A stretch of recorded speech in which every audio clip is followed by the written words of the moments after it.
Uderolal station लॻ Rohri canal मां निकिरंदड़ आराई शाख जे सवें आबादगारनि जो जाखरी मोरी जे सवें आबादगारनि जो जाखरी मोरी ते एहतजाजी मुज़ाहिरो ऐं धरणो। उन हवाले सां वधीक तफ़सील ॾेई रहियो आहे उडेरोलाल स्टेशन मां CN न्यूज़ जो रिपोर्टर मुमताज़ अली वरियाह। जी मुमताज़, छा तफ़सील आहिनि?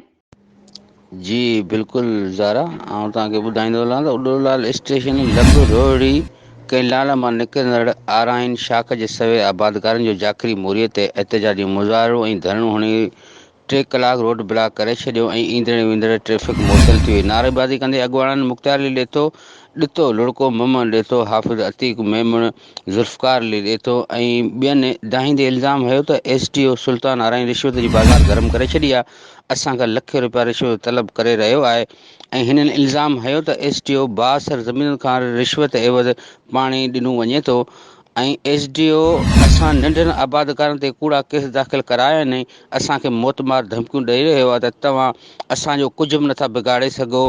हिननि जी पूछ मथे तुणी आहे। हिननि हाई कोर्ट ऐं एजुकेशन जे आला अमलदारनि खां मुतालबो कयो आहे त क्रिप्ट SDO खे फौरी हटाए असां सां इंसाफ़ कयो वञे। जी मुमताज़, तफ़सीली ख़बर खां आगाह करण लाइ अव्हां जी महिरबानी।